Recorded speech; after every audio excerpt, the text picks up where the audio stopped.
the last time we saw Riri, it was in Wakanda Forever. Now we get to see her back home in her element and get to sit with her and explore her through that process. Can you tell me what you feel her biggest evolution that we're going to get to experience in this series is? Oh man.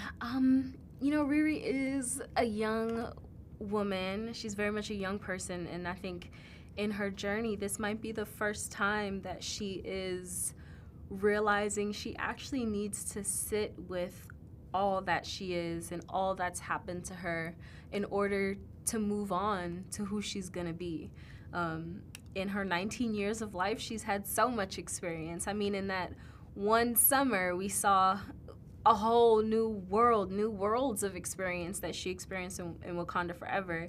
And so, no doubt, and especially the folks who really love the comics will understand that she has such a rich origin story with so much heart involved. And I think this time around, being on the backside of something insane and as epic as Wakanda, um, this might be the first time that she's faced with the question that I think a lot of us face as we go through life, which is, ooh, a lot's happened. Who am I gonna be now? You know? And that's really exciting. Along those lines, you mentioned how being at home and the culture is rich there. There's so much there for her. Can you talk a little bit about the beats and the things that stood out to you about Riri at home and that experience? Oh man, yeah. I mean, there's just a different way that you speak when you're with your family than when you maybe with your colleagues or your classmates over at MIT. There's a different way that you just express yourself and relate to the world around you, a different way that you walk, even when you feel the comfort and the familiarity more than anything of your home. And so that alone, I think, adds a new layer to the Riri that we got to see in Wakanda.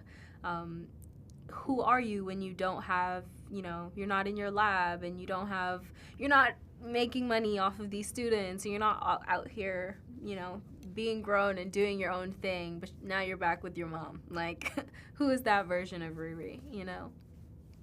So, in that, this is as much about family and heart and those grounded moments as it is the big stunts that we all look forward to with Right. Marvel. Which one kind of excited you more getting to tap deeper into since this is a series? Oh man, I think definitely I was really excited to see how we could balance that. Pretty early on, I made the request to have Riri get in there and really be a part of the stunts with the suit and without.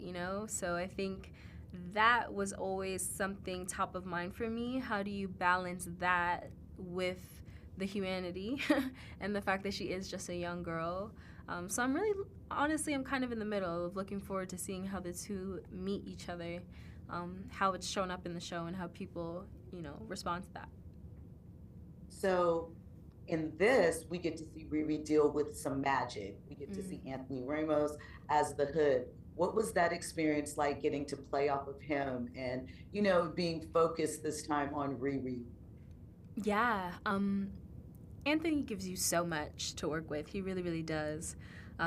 So it always felt like there was room to play and try new things and just see what works, see what sticks, which is kind of what Riri is doing. Trying to see and suss out what even is this man, what is he talking about? Does it have anything to do with me? Um, so yeah, there's a fun challenge I think hidden in the introduction of magic, but Riri is for sure down and ready for that challenge.